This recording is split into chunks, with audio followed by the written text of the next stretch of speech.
Hello and welcome to another episode of Raise the Vibe with Liz. I'm your host, Liz Peterson, and I'm very excited to have with me Jamie Wolf today. Jamie has leadership roles within restorative justice, use of force expert for departments, and authored use of force policy, OC and defensive tactics instructor, recognized for exceptional service, FBI trained range master, certified jiu-jitsu grapple instructor, trained hundreds of in-house instructors, sought after keynote speaker, created and implemented dynamic COVID-19 alternative training platforms, public speaker and live event facilitator, certified life master consultant, certified professional behaviors analyst, certified professional driving force analyst, and founder of Tribe 525. Jamie, welcome to the show. I am so excited to have you here. Thank you, Liz. I'm really honored to be here today. And thank you so much. I really appreciate everything you do for our community and the world at large, and as a mother and a human being. Thank you. And you. So let's start by you sharing a little bit about who you are, because I really believe our experiences really move us to our path and purpose in life. So why don't you go ahead and share a little bit about your background with us? Well, I think, it's really relevant because what's happening today in the world and is exploding is we're looking at ethnicities and Black lives and human lives. So there's so much of that going on. And what we know is that it's really about intersectionality. And this idea of that I'm not just one thing. So all those things you just read, yes, I had a career in law enforcement and now I'm a trainer in law enforcement. That's a piece of my intersectionality, but it informs who I am in a bigger way. So one of the important and key pieces, and it's kind of, we talk about this, like unpacking our background in terms of where do we come up with our biases, both good and bad, our thoughts, our preferences, who we love, who we don't love, all those kinds of things. And an important piece for me is that I come from a family that's 8 generations in this country. And so I am a person of mixed ethnicity. And it's very important for me to say that I walk with white privilege. So I don't claim any of those things because it's really important that the way that I'm seen in the world is this way. But that is a part of my intersectionality. My family comes from Mobile, Alabama. As most people know, in this country, Mobile was the hub and the last place to stop the slave trade in this country. My relatives owned slaves and were slaves. And so this informs me as a human being in really big and profound ways. Now, growing up and being around an environment where there was just overt racism spoken in the house, and also being loved by a person, if people ever take my classes, they hear me talk about Dot and the influence she had on my life in terms of my resiliency factors. And she was a beautiful African-American woman who really mothered me in many ways. And this influenced who I was. My father became a race relations officer for the United States military and developed the curriculum under Nixon for educating officers in the military around racism and integration. And he did this at a time that was really an interesting time. And he did the right thing and was not rewarded by the military, actually suffered in his career because he did the right thing. So this informs me as a leader, that I'm a person who's willing to take risks and who is always striving. I certainly miss the mark, but always striving to do what's right for me. And we're in an interesting time right now where what's right for one person isn't right for another person. And we rely on our intersectionality, all those pieces of ourselves that we pull together to look through the lens at what's happening presently. I'm going to tell you a story that was a story that really informed me at a very young age about the difference between how I walked in the world and how Black people, and I'm specifically saying Black people because that's what this was about, walk in the world. So I was a little bitty kid, And I was home alone one day, and I was making a sandwich. And outside, and in Alabama, it gets very hot, and it was about 1,000. What do you call it when you're super sweaty? It was wet out, like hot and wet and Humid. humid. Thank you. And there's a gentleman who mowed my family's lawn and tended the gardens, and his name was James, and he was an older man. I'm sorry, I don't know his name. And so I was looking at James through the window, and I did what any little kid, I think, would do who had any kind of empathy stirring in them. But I was making myself a peanut butter jelly sandwich, so I made him a peanut butter and jelly sandwich and a big glass of milk. And I went outside and sat on the cement stoop, and I put our glasses of milk down. And to me, it was just this is going to be great. I'm going to get to have lunch with Mr. James. And so we sat, and I set him down, and then I got the sandwiches. And I was looking at him, and I started to notice, Liz, our communication is 7% words. Yeah. And I started to notice that he was really uncomfortable, and that he was grabbing the lawnmower, and that he was already sweating, but he wasn't looking at me. And as I unpack this story as an adult who understands the intricacies of privilege and power, I know what was happening, but I didn't know this as a child. We've just seen an incident, or heard about, most people in the United States of America have heard about the woman who called the police and threatened the African-American man because he asked her to put her dog away. And she used her white privilege and power to threaten him. And what was happening in this little exchange between James and I that wasn't happening because he wouldn't even look at me. Always a friendly man. But right now, I was actually threatening his life, Liz. Yeah. And how could I know that? Because he can't sit and have lunch with a little white girl. That can't happen. And these stories of Black men sexually assaulting white women and children, and Black men being charged with and actually losing their lives in many various horrific ways around this thing. How could I know that? Yeah. So I said to him finally, Mr. James, I made you a sandwich. Would you come and sit down and have lunch with me?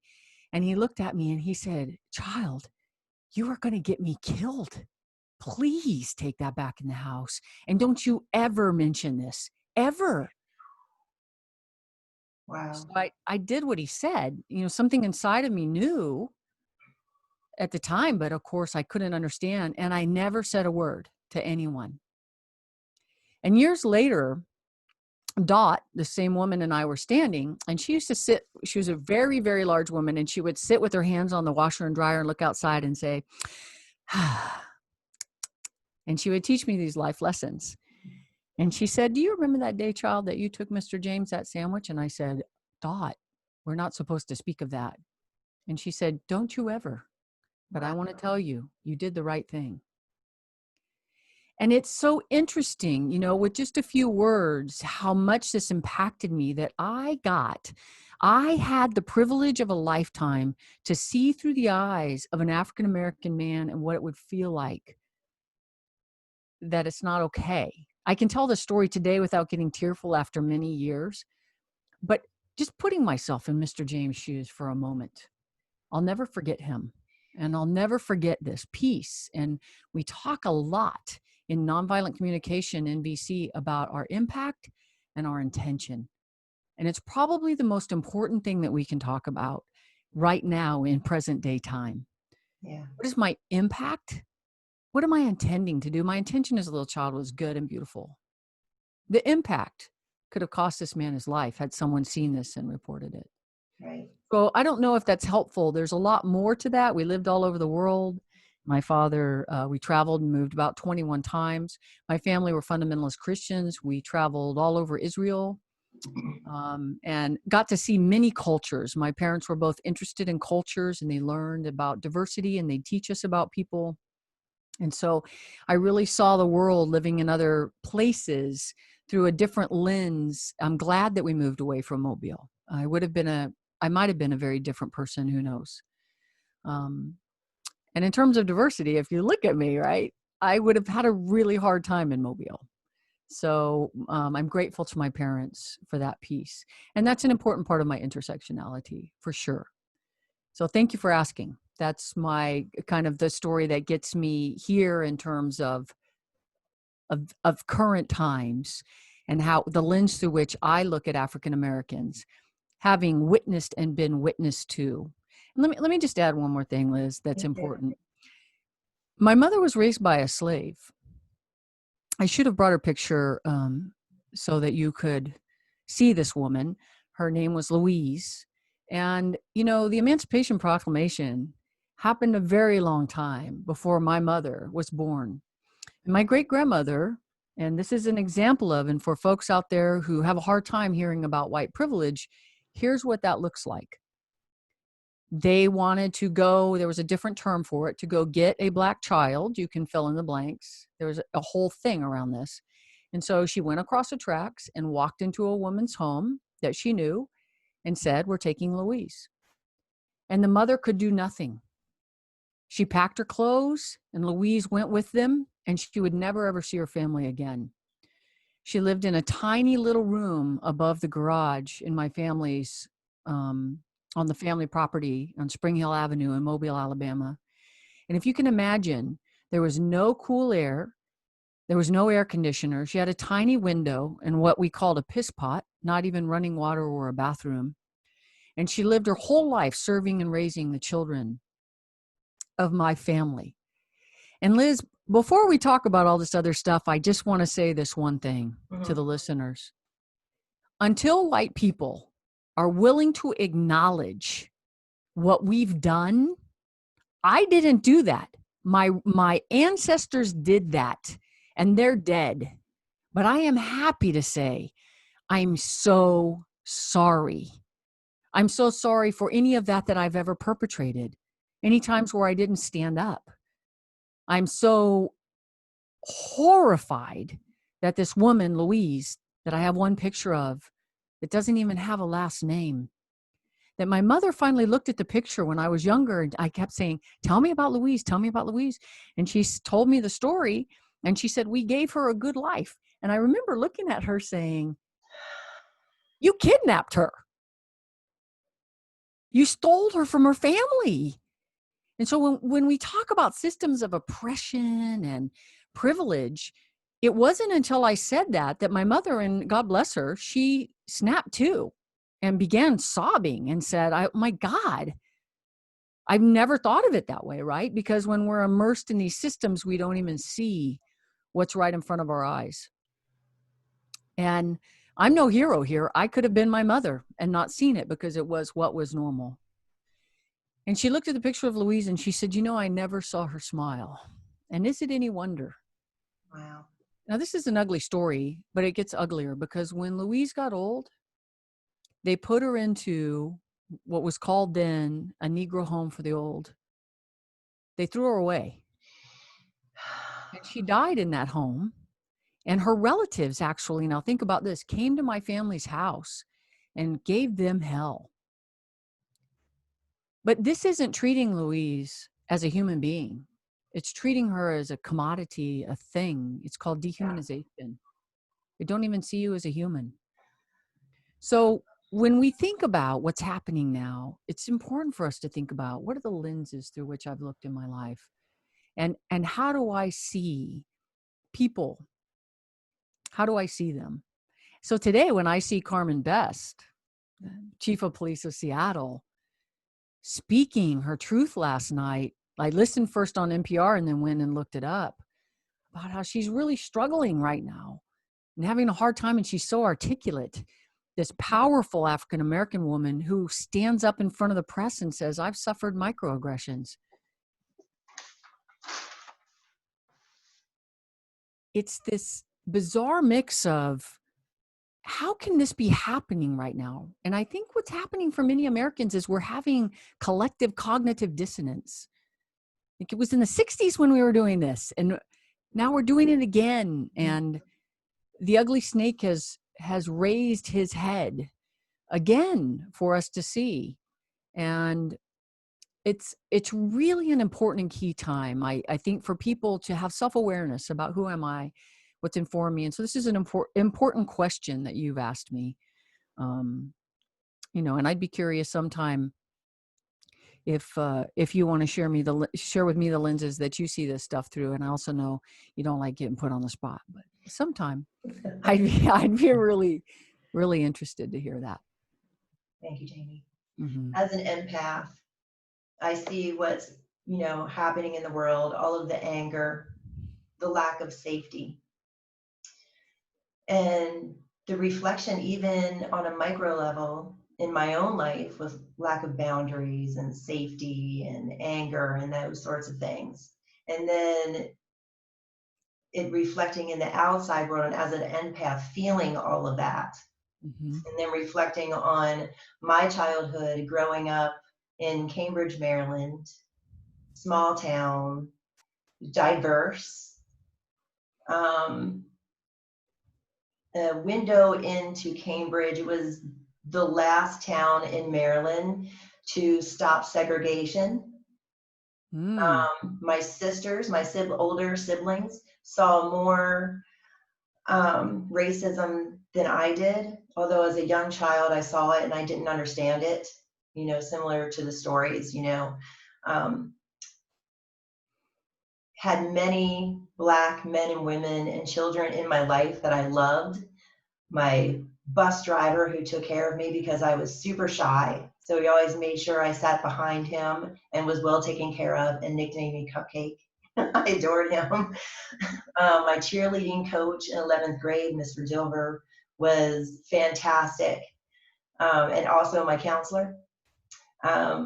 My sewing teacher, where I was, the only white young woman in the class, I adored, and she encouraged me, and I loved all of the young women in the class. So yes, I did get to see a fair amount of racism, but not as much as my brothers and sisters experienced, or my parents. I always, even as a young child, didn't understand, because of that white privilege, on many levels. And one of the reasons why I left Cambridge, right after graduation, I saved money and went out to the West Coast, in search of open minds and open hearts. So I really feel like I want to stand in whatever way that I can during these times, to know that, to let people know Black lives matter, Black men matter, Black women matter, Black children matter. I really believe, oh gosh, what is her name? The woman, people have been speaking with her and interviewing her, and she did the thing with children. She was a school teacher. She's an author. Gosh, I'm not remembering right now. I apologize. It'll come to you. Yeah. But I want to be a person who learns, who unlearns, and who helps people do the same. Mm-hmm. And, to be a fighting force for Black and brown men, women, and children who need, who need us to change. Mm-hmm. Who need the world to change. Mm-hmm. And it's thank you for sharing that. I love that so much. And it's not enough for us to change. I was watching this beautiful video this morning of this this gentleman, and he was talking about, it was actually a beautiful, he was doing this thing in NVC that we call a necessary use of force, in essence. Mm. And so it was a scene between three African-American men. One was older, and the man, the original man, was telling a young man, a 19-year-old African-American man, let's go in there and let's risk our lives. And this man came in and said, stop. And he was screaming, but it was the most beautiful things he was saying to him. In your generation, we didn't fix it. In my generation, we didn't fix it. He's 19 years old. We have to do something different. And he looked at the young man, and he took his face and he said, don't go in there and risk your life. You have to figure this out. And it was so gorgeous. But then they interviewed him. And what he said is that we're tired of repeating the cycle in history. Yeah. And what has to happen is that white people have to step up and start talking about systematic change, because we can't do that thing. It's long overdue. And speaking the truth and acknowledging what's happened. And this is really where the healing begins. You know, we know where other countries have done these kinds of reparations. And the first point is, yes, let's talk about our indigenous peoples in the United States. We murdered hundreds of thousands of you. It happened. Let's quit saying like these things didn't happen or that was a long time ago. It's not true. No, George Floyd was murdered a few days ago, violently, yes, in plain public, right there. and nobody walked by and said a word. The three officers. Back off. Yeah. And he was just given $1 million bail. It's so interesting, that officer. And as a former use of force expert for a department and having written a use of force policy, it was the most disgusting thing I have ever seen next to Rodney King. Yeah. The beating of Rodney King. It was disgusting. He was looking down and moving his knee over the man's neck as people stood there and did nothing. Go ahead. It was heartbreaking. Yes. And this is the message, you know, to people, is that we have to stop this now. We have to have the courage to intervene. And one of the things that happens, Liz, is when it's happening to African Americans or Black or brown people or LGBT people or women, minorities, whatever, abused women, people will look at them and say, why don't you do something? Why don't you say something? And here, please listen to this, people, if you're listening here. I just invite you. We're the ones, the person with the most power in the room is the person who needs to speak. Not look to the minority and say, well, what are you going to say to that? We have to have the courage to step in and speak up and say this is not okay. And not look to the oppressed group and ask them to do it. Right. So that's our work. And most white folks are like, hey, you know, I'm cool. I went out there and I held a sign and now I'm going to go home and have a cupcake. No, you have to do the real work, because there's an element of fear happening. You know, I'm speaking from a woman's perspective who at night, if I get pulled over by a police officer, is scared, especially if it's a desolate road, right? So I can only imagine someone put in the situation where they were given a choice as a minority, whether to speak up or not. That fear might not allow the courage to step in, to be able to step forward, because they're putting their lives at risk. Well, and literally, and I just want to say to you, I'm sorry that you have that fear. I mean, this is the thing that's happening in law enforcement all around me. A department called me today and said, we want to have these sessions, Jamie, because we're suffering so much. We spent our entire careers being kind and generous and working with people. And watching this happen personally to us as people of color, and then seeing the outrage. As I was walking in today to come in here and do this interview, I ran into someone who said to me, what is it you do again? And I said, I work with law enforcement. I have a private business where I work with private citizens and do coaching on individuals to individuals. But she said, so you work with the oppressor. And it just, it hits like a ton of bricks.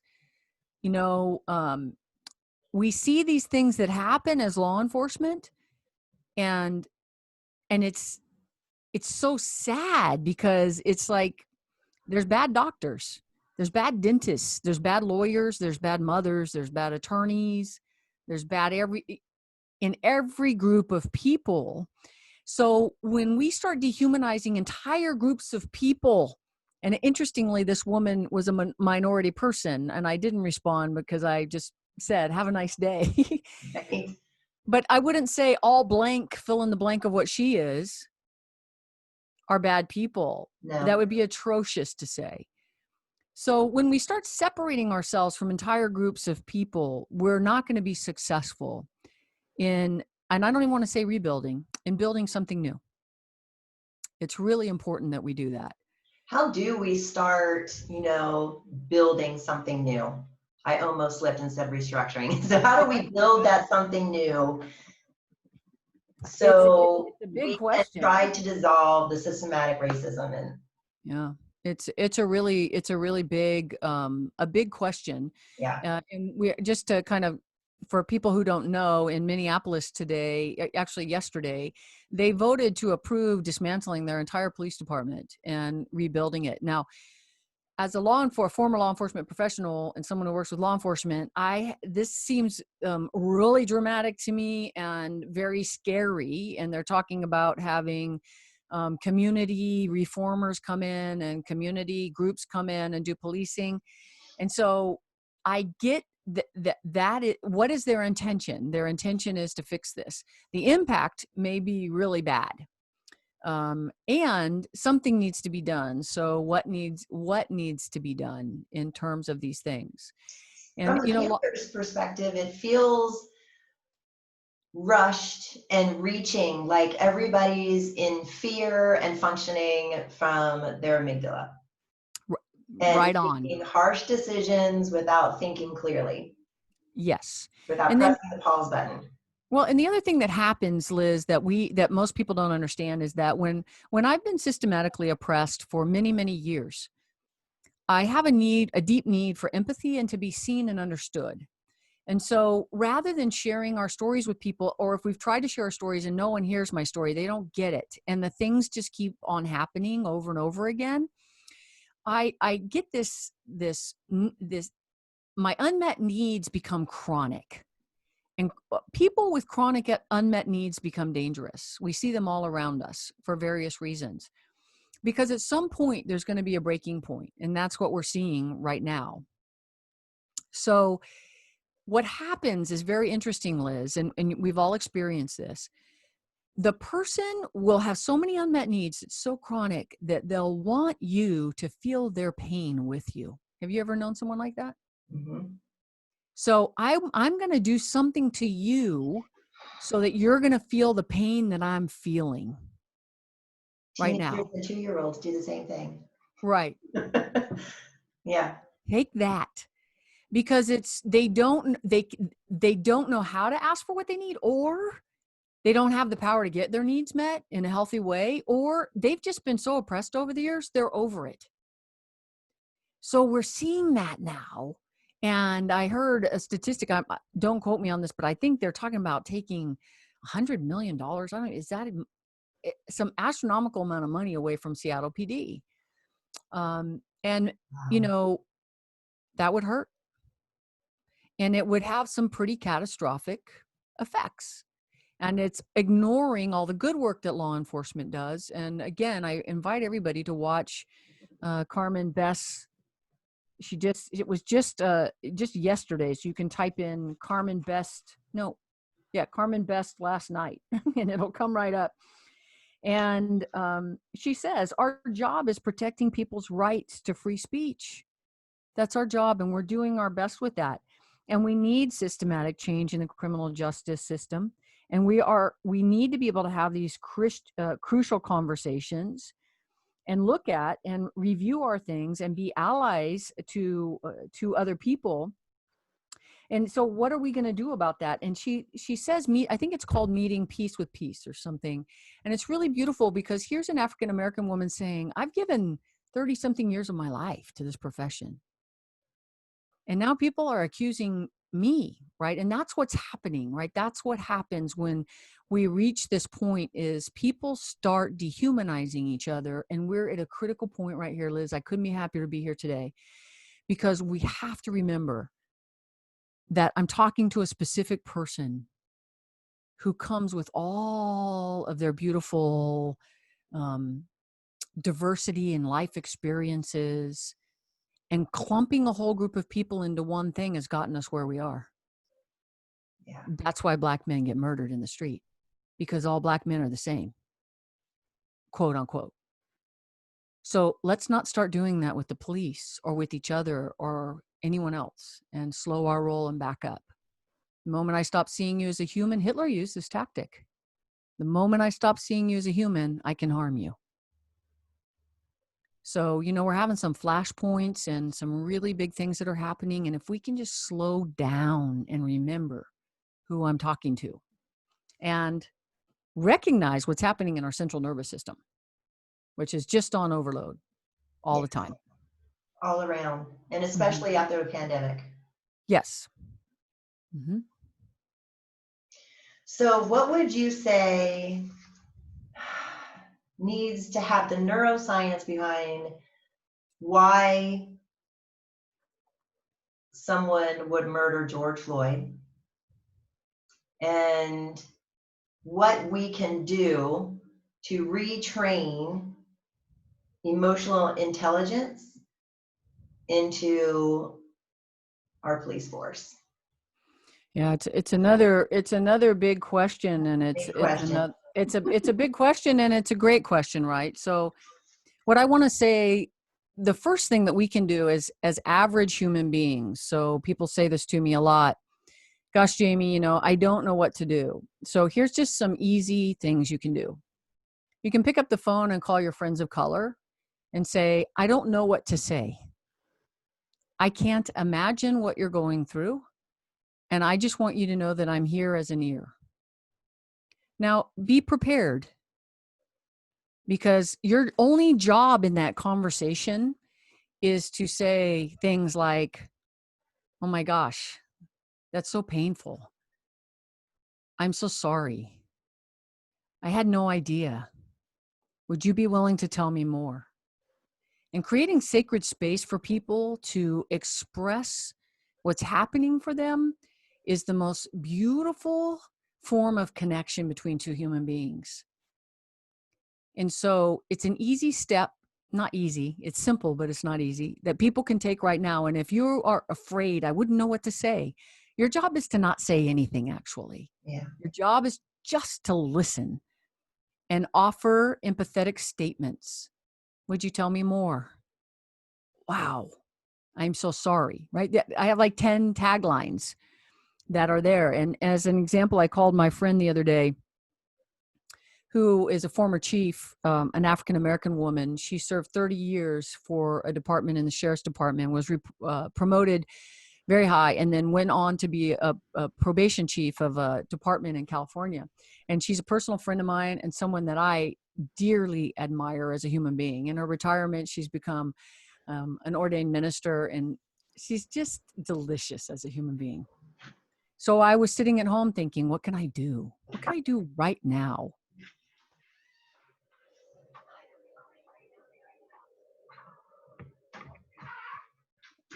And she said, what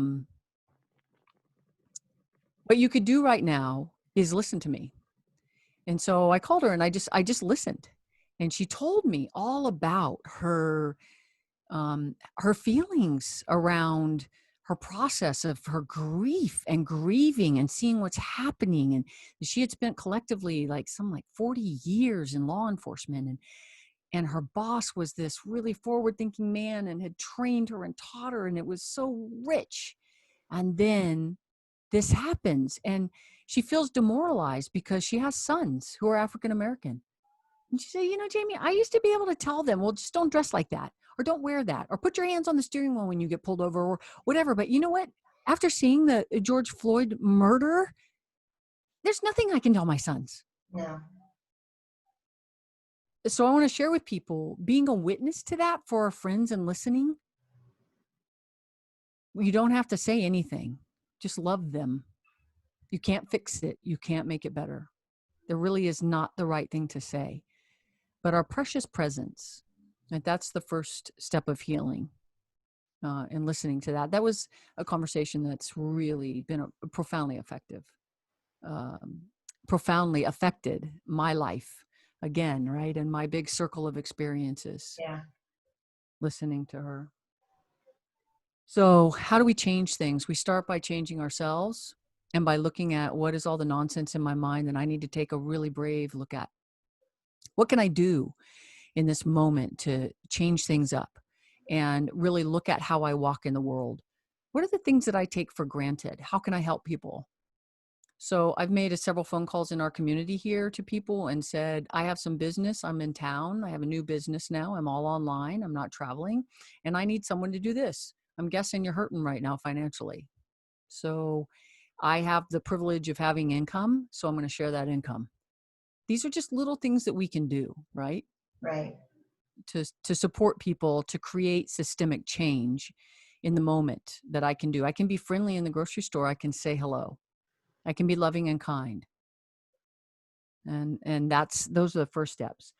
But what do we do with our law enforcement agencies? And, I want to say it's obviously our law enforcement agencies are reflective of the larger systemic prejudices that we have as a country that still remain. And we're seeing those at the national level and internationally. Today, I saw the taking down of a statue of a slave trader in another country who was a celebrated person, and people tore it down. So this is the ripple effects. This is a tsunami that's happening. Yeah.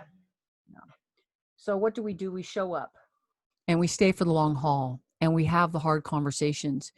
And when someone says in front of us a snide comment about Black Lives Matters, we stop the conversation and say, I'm going to ask you to think about, I'm guessing you said that because you feel uncomfortable or you thought it might be funny, but it's not okay with me.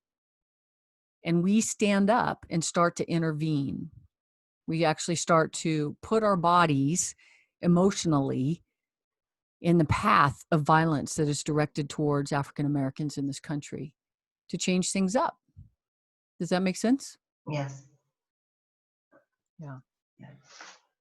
So having those crucial conversations, and so this is when you talk about restructuring law enforcement agencies, a friend of mine said to me the other day, that great Diane Booth, I love her, she's so brilliant. It's like someone took a bucket of rocks, and each one of these rocks represents something different, and threw it in the air. Because I love, she's so brilliant. I said, Diane, explain to me what's going on right now. What in your point of view, because she sees the world through a very different lens than I see it. And she said, number one, we have COVID.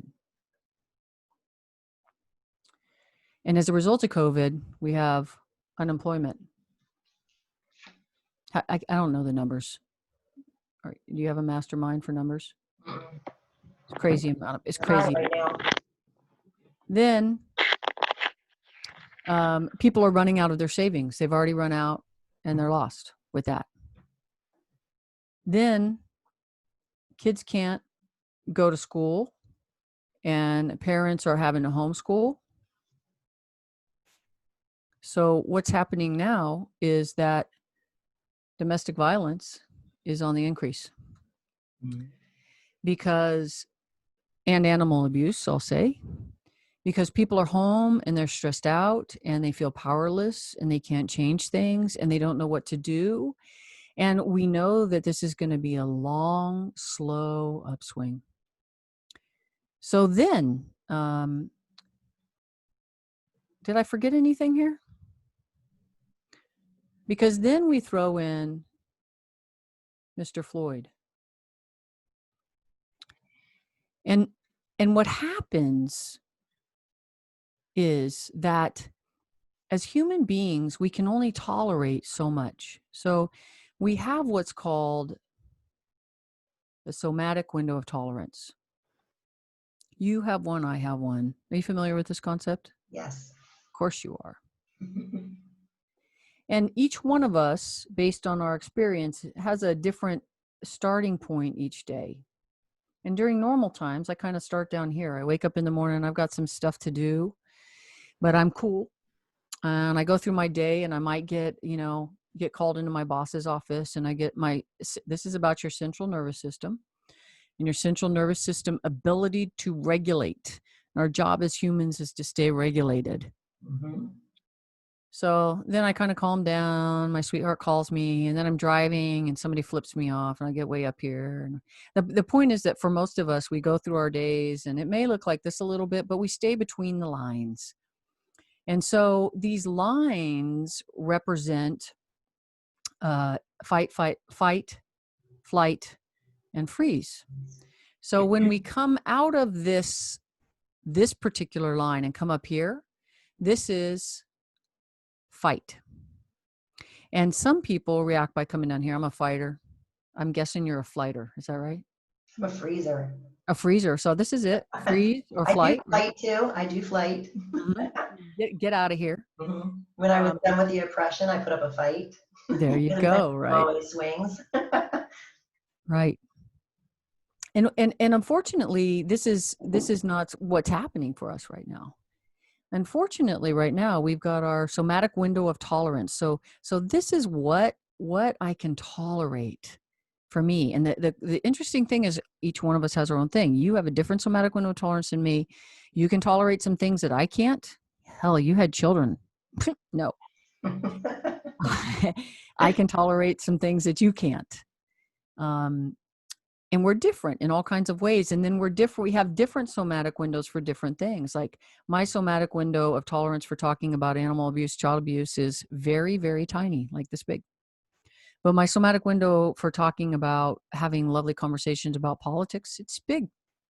And we're different in those ways. But what's happening today, and this is where people really aren't getting it. We're not waking up here. We're waking up here. We're waking up way up top. We've got COVID, unemployment. People are run out of their savings. They have no idea how they're going to feed their children. We've got extreme fear and stress, a bunch of hopelessness. And then on top of all of that, we watch a police officer over 8 minutes murder Mr. Floyd. Who taps really deeply into everyone's survival mechanisms. Right.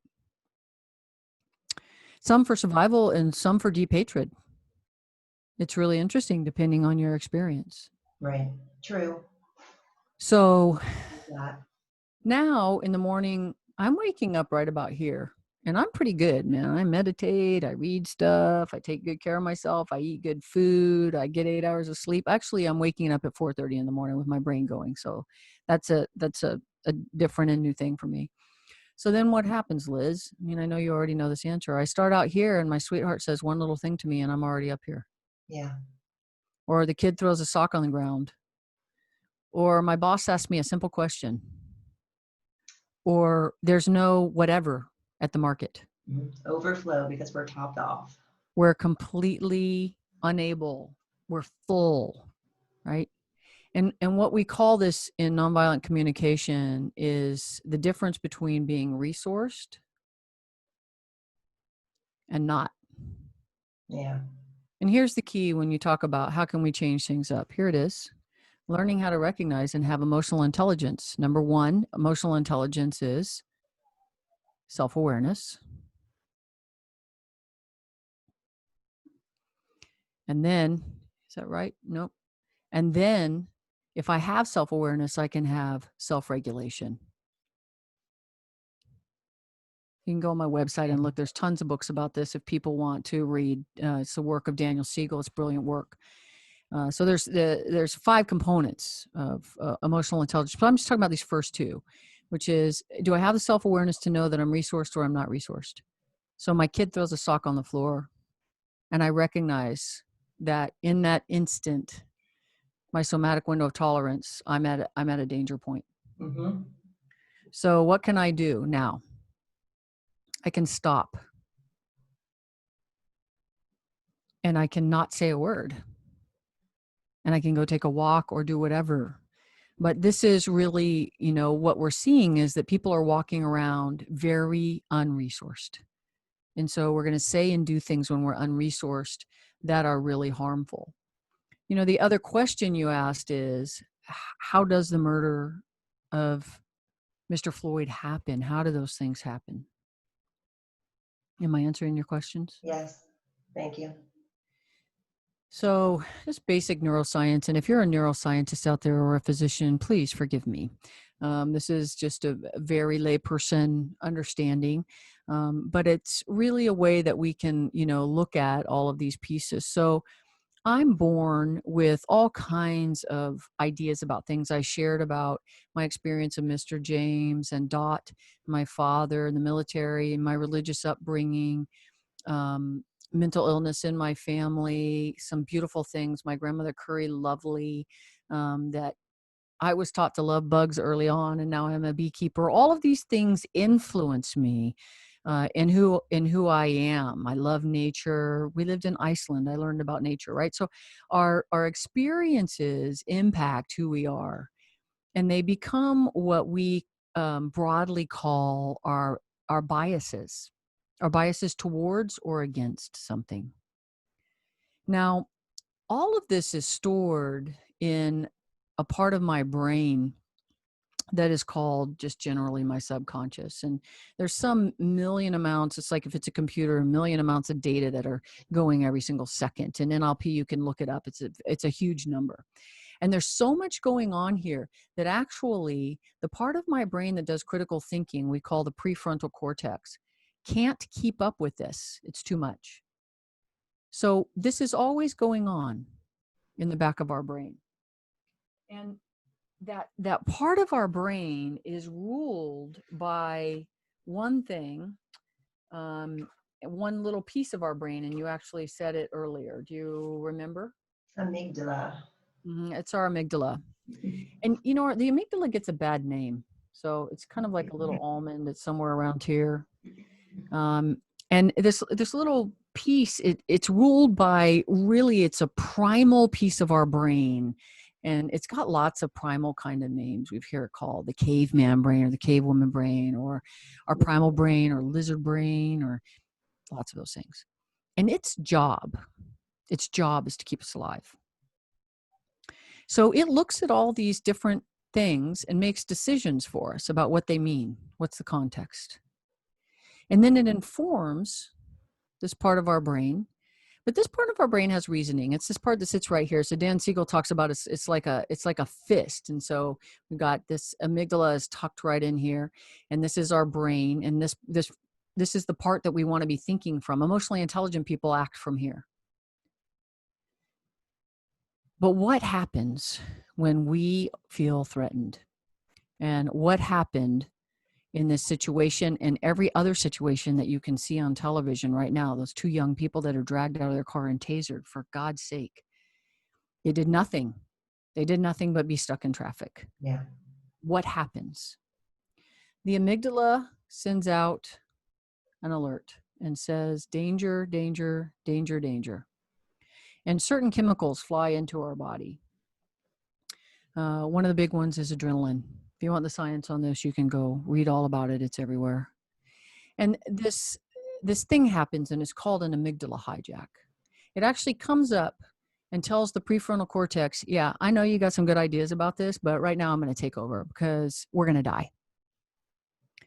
Now, you can kind of see it in people. They get this glassed over look in their eyes, and they're acting very mechanically, and they're doing these things. We've seen it over and over and over again in the police videos that just keep coming out. And it's about fear. So what's the ultimate answer, Liz? It's that I have to take a deep dive down here and unpack what I learned and ask, what contracts did I create when I was a child?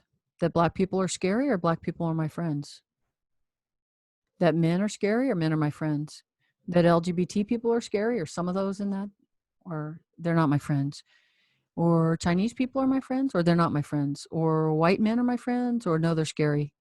We made all kinds of contracts as children. They kept us alive.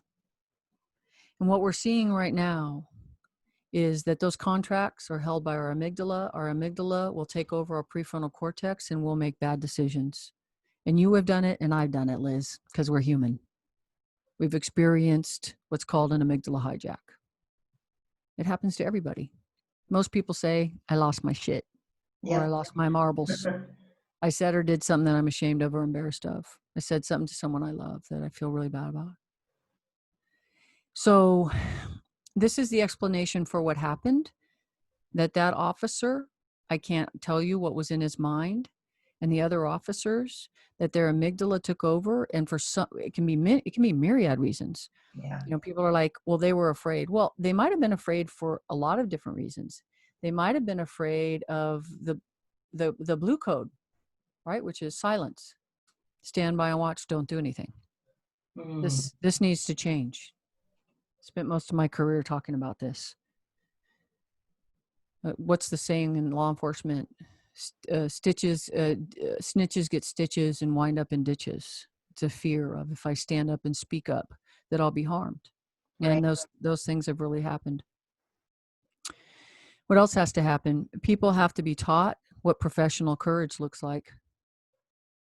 The other thing that has to happen so I actually taught the carotid restraint, which is a chokehold, which is now up for debate everywhere.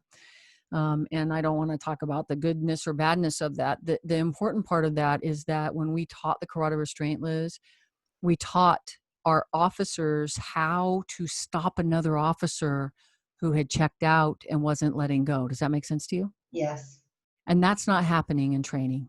So people will go to the range, learn to shoot a gun, learn to shoot a gun, but we're not training people. How do I take a gun away from an officer who's lost their marbles? Right. How do I stop someone from choking someone out? How do I go up to it? And you know why those 3 people stood there? Because never once in their training did anyone say, go pick him off of him right now. Stop it. Make it stop. And in my training program, we did that. It's a really hard thing to do, though. And so just to take it a little bit deeper, the reason is because it comes down to, I have to trust my fellow officer to have my back. I have to trust them with my life. And if I do something that threatens their livelihood where they might get in trouble, they might leave me out on the street or not stand up for me. Wow. So it's really this powerful survival mechanisms that we're seeing in place, primal brains all over the place. And so I don't know if this is helpful in explaining what happened with him. What happened with Rodney King, they were all in their primal brains. They had all had amygdala hijacks, and they weren't present there.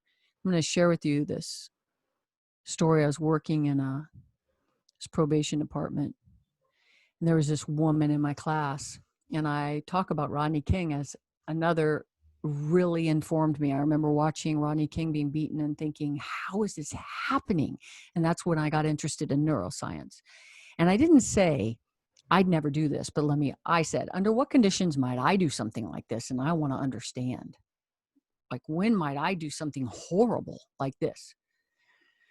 Really looked at that, and the emotionally intelligent person doesn't say, I'll never do it. They say, what might trigger me so much that I might? But I was talking about Rodney King. This woman came up to me after class and she said, I want to tell you the story about my dad. My dad worked for LAPD, and he never called in sick ever one day. Never. He went in no matter how bad he felt. And this one day he was so sick that he couldn't go out of the house. So he had diarrhea, he was vomiting, he was so sick, he had to stay home. And that was the day that the police officers beat Rodney King. And that night when they came home, he called them all in the living room and he showed them the news. And he said, that's my crew. I wasn't there today. I was homesick. Those are my boys. Those are my people. And he told his children, I'm not sure what I would have done. I've been sitting here all day thinking, what would I have done? All of them beat him. What might I have done had I not been at home? He quit the LAPD. They packed their house, and within a matter of days, they moved.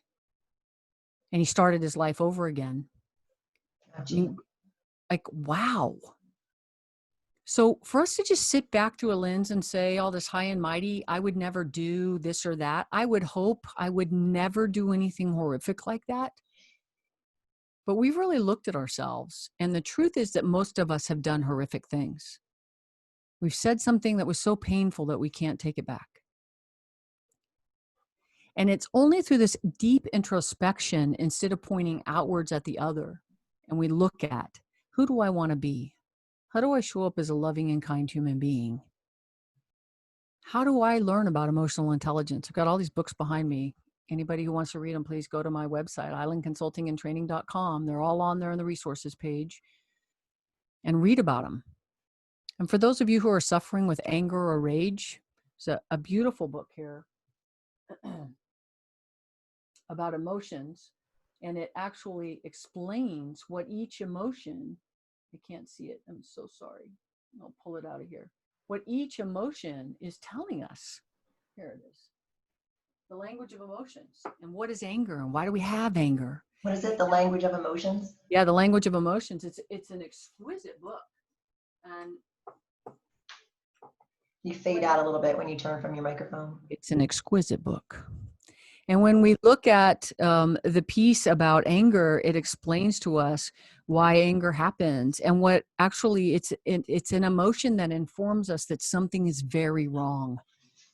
And when we know that, I invite y'all to go buy this book right away and read it, because we should be angry right now.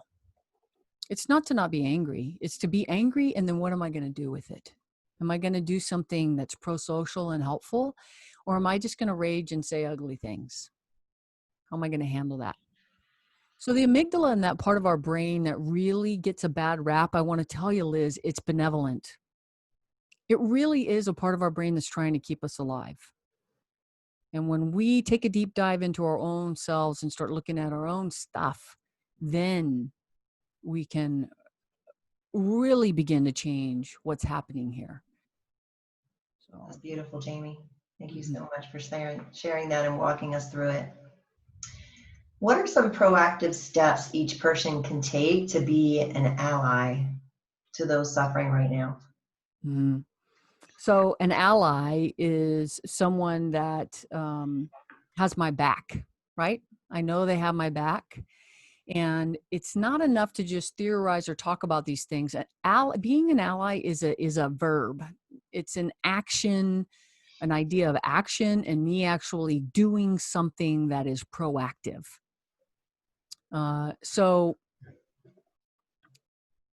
I think the best thing that we can do right now is to mind our speech, mind what we're posting to social media, to remember that people are people and individuals, and not to put entire groups of people all into one little ball and have that be, this is what all blank, fill in the blank people are. And, you know, we live on a liberal island, Liz. I mean, come on, you know, Vashon is a really liberal place. I'm in the lucky bubble here. We're in the lucky bubble. And I hear people on our island bash white men. It's not okay. It's never okay to put a whole group of people in one circle, because that's when they become the enemy, right? And then I can hurt them because they're different than me. So us learning and looking at, why do I describe that person as my Black friend, my lesbian friend, my single mom friend, my friend who had DV, my friend, right? We do all of these things to categorize people, and in that we dehumanize them. So for us to really switch this up and become allies, we have to be willing as much as we can to understand what's happening inside of our friends, and then speak for, speak with, say something, and do something. I'm going to give you a personal example, which doesn't have to do with Black lives, but is very personal to me. They had some well, it does have to do with Black lives. They had Cory Booker and Kamala Harris put some legislation forward about lynching. I don't know if you saw this. It's anti-lynching legislation. No, I didn't see that. And lynching, for anyone, especially from the South, is this very potent, horrific. You can just pretty much say to an African-American, you can say to an African-American, anyone from the South, lynching, and we all do this. Yeah, the body tenses up. Such a threat. So good for Booker and Ms. Harris, and they put this legislation forward. So I'm going to mess up his name. He's Paul Rand, the guy who ran for president, his son. Mm-hmm. Is that him? Paul Rand, the guy, you know who I'm talking about. Rand Paul. Is that right? Yes. Anyway, that guy. He actually protested it, and I invite people to go and look, because what he was saying was very interesting. He was saying that he wanted it to be more specific, and there need to be specific things that happen to someone who's lynched. Now, lynching is quite simple. You put a rope around someone's neck and you hang them. It's not complicated. And he brought up this case of this horrific thing, which I'm not going to say because we've already all of us are suffering from vicarious trauma, like watching all of this stuff. So I'm going to spare you the details, but he tells this horrible story and he says, you should have to meet these criteria. And so Kamala Harris and Cory Booker both are ballistic. They come out and they're like, are you kidding me? It's a lynching is a lynching. And you don't need to lecture us about this case. We know that case. It brings terror in any African American in the country. That's why we put this legislation forward. Now, it's interesting because he brought up, one person is holding up this legislation. It's him, and he brought it up on the day of Mr. Floyd's funeral. Wow, what a message to send. So I was watching this with great interest, and I try to keep myself up to date. Super interesting, like, wow, this is really something here. And then one of my friends sent me this thing from Facebook and said, did you see this, Jamie? And I'm on the LGBTQIAS2 spectrum. It's a big one in a couple of different places. And it was a picture of this hate group that said, we're okay with the anti-lynching legislation, but we do not want to include LGBT people. I cannot tell you the effect that had, and who called me, but my same friend that I called and said, I just saw this and I'm calling you. I'm picking up the phone right now. And I sobbed because we're reminded that here we are in the face of all of this stuff. And, for each different group of people, there's some fear. But I'm also reminded that no more. I can still fake it. I could grow my hair out. I could do some different things. I could wear makeup again. I could do all of those things, and walk safely in the world. But my Black and brown friends, they can't.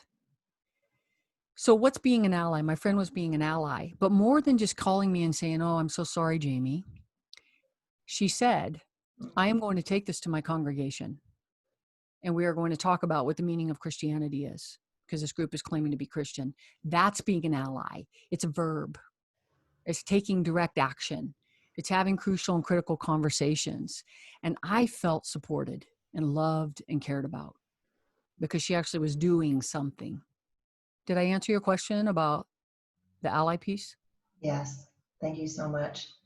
And I am, yeah. And I'm your ally. I talk about, if you hear in my language, single moms, it's about inclusion, including people, making sure that everybody gets to be a part of the community. And if people want to know more about being an ally, please go look up what it means and see and ask yourself the simple question: how could I be an ally to one friend that I have?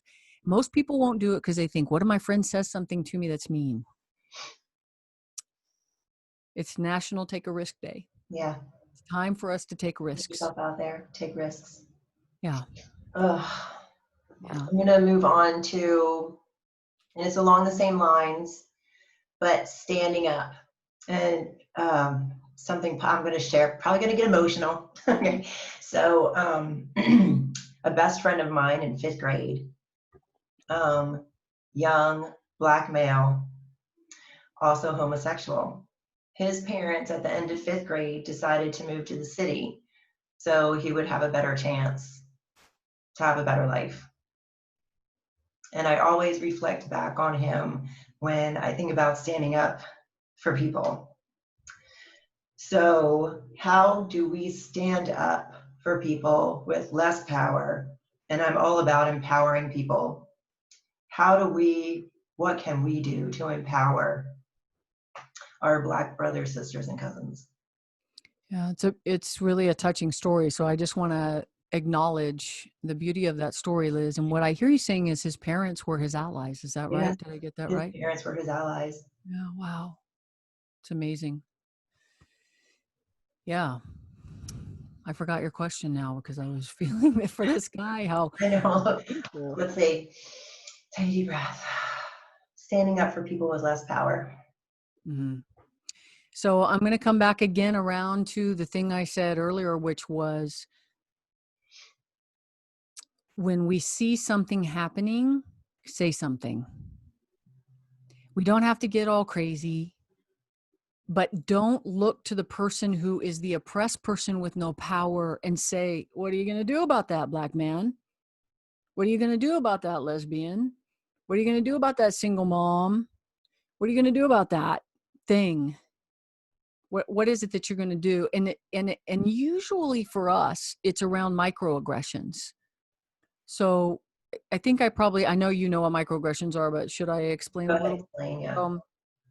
It's just little stuff that people do that is aggressive, and it's not about equality and me being equal with you. In NVC, they talk about power up, power down, one up, one down. Emotionally intelligent people understand the power that they have, and we are aware of how do I do these things. So I'm really tall. And so one of the things I do in one up, one down, power up, power down, to recognize that is if I'm with someone who is a little bit shorter in stature, I'll sit down. I don't say anything about it. I just sit, or I'll lean against something to make myself shorter. I don't just tower over them. If it's someone that, well, here's a good example. I have a friend who lives in the Bay Area, and she's deaf. So we went into a restaurant once, and the woman was talking to her. Well, my friend was reading the menu. So of course she didn't hear the woman talking. And so the woman wasn't being rude or anything. She was perfectly lovely. But I stepped in and said, she can't hear you. She's reading the menu. Give her just a moment. My friend reads lips beautifully and can speak for herself. So part of that too is knowing where do we step in and where don't we. So it was just about awareness. And then my friend looked down and said, I'll have the whatever. That's being an ally, is I'm paying attention to what's happening for her because she can't hear. And so she's such a great person. Oh my gosh. So being an ally means that I'm actually not in the conversation thinking about myself. And when I'm with somebody, I'm looking at the world, I'm paying attention to what's actually happening and what's going on. So microaggressions are usually, they're small things, and people feel so uncomfortable with them, so they won't say anything. And then that leaves the person who has had the microaggression directed at them feeling powerless and hopeless, because now not only did it happen, but you're not going to mention. So it's like, oh, let's pretend like that thing didn't just happen. I'm going to give you a great example the other day of some microaggressions that happened, and I was laughingly playing with them because I could, but I'm was wanting to do this project at my house, and I had some people come and give me a bid. And there's a hill where I was talking to this man in the back. So here's kind of how it looks and how we see it. I had told all the people who are going to come bid on this job, please wear a mask. So he gets out of his car without a mask. And I said, I'm sorry, sir, you can't come on the property without a mask. And he says, I don't have one. And I said, I'm sorry, sir, then I don't want your bid. With all due respect. He says, well, my wife has one in the car. I'll go get hers. I said, great. So he comes over. He's obviously mad about that. So here's the microaggression. I'm not going to respect what you are, and I'm going to be angry at you on your property for asking me to respect your rules. Do you get it? Yeah. So then he comes into the backyard, and he's looking around, and he stands up higher than me. He's big old, like 6'4" guy. So I know about microaggressions. So now I'm just messing with him. So I move up where I'm level with him, and I can see him. He actually moves back up the hill. And the thing about this, Liz, is that it's completely unconscious. He has no idea he's doing this at all. So then he steps into my personal space. Now he's towering over me. I'm down the hill, right? And he says to me, I've heard what you want for your project. Now let me tell you what you should do. Wow. So now you're going to mansplain to me too. So I said, oh, how interesting. Why don't you tell me what you would do? After I had specifically said, I don't want to do this. I don't want to do this. This is my budget. So I don't want to talk about that part. I know you look at it and you say you should do this, but I don't want to do that. So let's just leave that one alone. He had to explain it to me. So then he hands me his card. I walked around again and stood up higher than him one more time. And he walked all the way up and had to stand on top of my deck to talk to me, to hand me his card, and said, I'm sure you'll make the right choice in who you choose for this job. It's like straight up yuck. clueless guy. And clearly that's worked for him for a lot of years. Now here's the juxtaposition. And nobody called me and say which company was that. And it was an off-island company. Another guy comes, he's an on-island company. And he says, tell me your vision. So I tell him my vision. And he's like standing there and he's like with me. And I started moving, doing the same things. He kept himself with me. He's following me around. Like, this dude is hip. He was so cool. And he says, I have some ideas. Are you open to that? And I said, sure, I'm open to that. And he says, okay, check it out. We could do this. And what if you did this? And I really heard you say you're on a budget. So what if we did this? It was beautiful. It was like teamwork. He was my ally in that moment.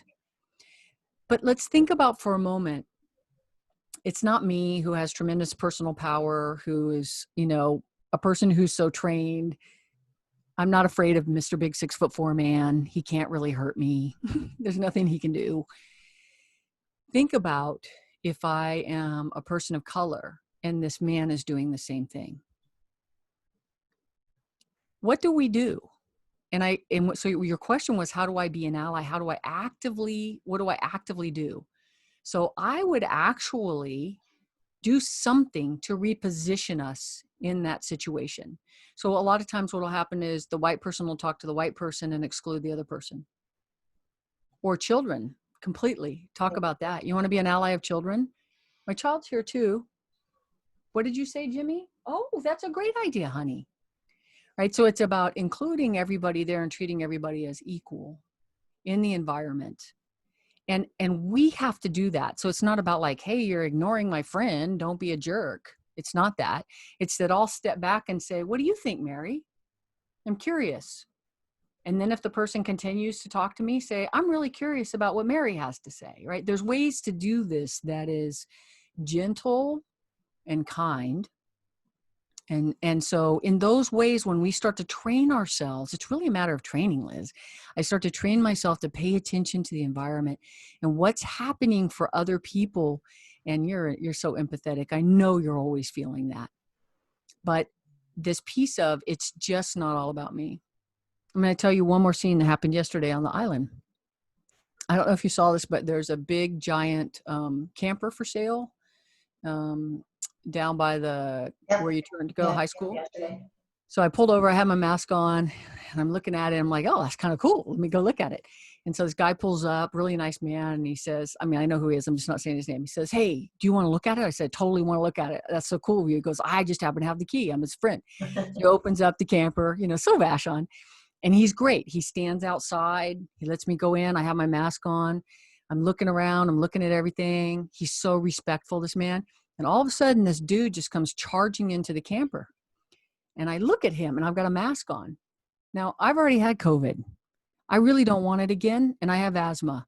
I don't know who this man is. And he walks into a camper and he just past me, goes and looks at the little bedroom. We're in a camper. And I just looked at him and I said, excuse me, sir. And he says, what? And I said, I have a mask on. It's the law, actually. And you don't. And we're not 6 feet apart. And I'm looking at the camper. How would you feel about waiting outside for like another 5 minutes? Let me take a look. It would be great. And he's livid. His face just goes bright red. And he goes, oh, so sorry. And walks out, right? And these aren't even microaggressions. That's just like aggression. And I don't think he meant it. I think the dude was clueless and he has no clue. But here's the thing about us white folks, Liz, we don't get to be clueless anymore. Yeah. We don't get to walk around and push people out of the way anymore because we're not paying attention. We don't get to do stuff like that. We have to stop and think about the effect of our actions and what are we doing? I've done it. I'm aware of the times I've done it. And I'm mortified, but I learned and I did something different. So how do we change these things? We start looking at ourselves. What are we teaching our children? Do we stand out of the way for the little old lady in the little grocery store? Do we make a smart ass comment about something? What do we do? When one of my friends said, I don't like Black Lives Matters, I say, that's so interesting. Would you like to have a conversation about that instead of just skirting past it? Right. And then today, when I put on my Black Lives Matter shirt, I took a picture of it. It says, say their name. It's right under here. It's kind of like my Superman shirt. There it is. I say, say their name. And I called her up and sent her a picture of my shirt. And I said, this really matters to me. Would you be willing to have that conversation? That's being an ally. Yeah. Not letting all this little stuff just slide by, no matter what it is. But right now, it's about Black lives. Beautiful, Jamie. We're coming to the end of our show. What would you like to leave our listeners with, Jamie? God, so funny. John Lennon just came in my head. I didn't even like John Lennon at the time, but isn't it funny? Like, all we need is love just popped in my head. I think it's our ability. The rocks have been thrown out of the bucket into the air. The COVID rocks, the riot rocks, the protest rocks, the unemployment rocks, all of it is in the air. And for us to recognize that, I don't know where they're going to land, and I can't know. So for all the people who are trying to control their environment by getting really constricted and really trying to regulate things by getting more rule bound and less love bound, I want to invite you to take a deep breath. It's going to be a long ride for us. This is going to be a long ride. And I've just signed on. Get on the bus, and I'm going to help. I'm going to do what I can do and try to stay as open and loving and kind while speaking the truth and standing up, recognizing what power I have. You know, I know we're at the end of our time, but it's complicated, Liz, because, you know, in some ways you have more power than me because of your, you know, the way that you identify in certain ways. Where you'll have more power than me, but in there's other ways that I'll have more power than you. So recognizing in those moments that ebb and flow of what's true and where am I the person. So on our island, I have a lot of power. In my work, I have a lot of power. But in my man suit, in certain counties in California, when I walk around, it's scary to me. So I need an ally at those times, and I need to be an ally. And when we can show up for each other that way, it can be really beautiful. So slowing our roll, and the biggest piece is, if you have a friend who is African American, I guarantee you they're suffering right now. And they may not want to talk to you. And if you're a person who wants to give advice or fix stuff, don't do this. But if you can listen empathically, it's right behind me. What I heard you say was that you're feeling really lonely, hurt, and sad. Did I get that right? Yeah. Is there more? Tell me about that. My heart's broken with what I've seen. I feel hopeless. Wow, you feel hopeless. My gosh.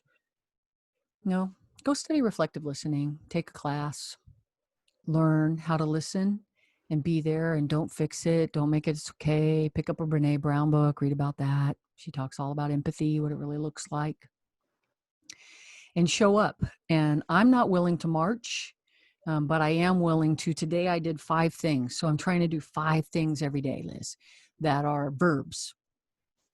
So I wrote to a department today where they're not taking action or making a statement, and said to them, very lovingly, I'm noticing that you haven't said anything, and I'm wondering if you would like some help with that. I'm happy to help with that. I developed 21 little mini courses today for that are around all these topics that we've talked about today. I created my own diversity statement for my law enforcement business and placed it on my web. Should be up when I get out of this call. It should be up there. I had to have it edited. I'm not the best speller. I have a good team around me, and we created a diversity statement and got that up, and then we sent it out to over 85 departments and said, this is what we stand for. Awesome. In our training. So, you know, what are 5 things that you could do? And you, the big you.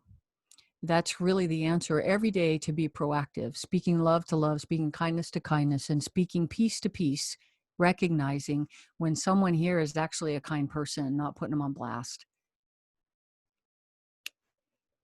But for God's sakes, don't remain silent in the face of what's happening right now. Don't allow that dinner time yucky conversation. When your friends say yucky stuff, call them on it.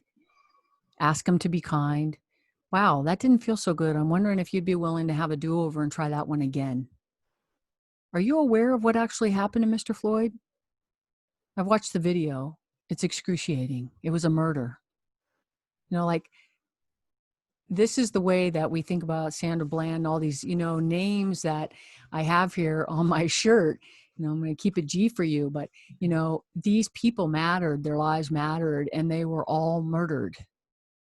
And we just can't be denying that anymore and have a healthy world and live in a healthy world where people feel supported and loved and cared for. So I hope I answered your question. That was beautiful, Jamie. Thank you so much. Yeah. One last question. How can people get a hold of you if they need to? So if you're a law enforcement organization, I work with 10,000 law enforcement professionals a year, and I have, Liz just got to see my new command center here, which is really beautiful. We've done about 16 online courses. It's really awesome. And so I've got that going on. We have classes that are happening, lots of trauma-informed care stuff, lots of stuff.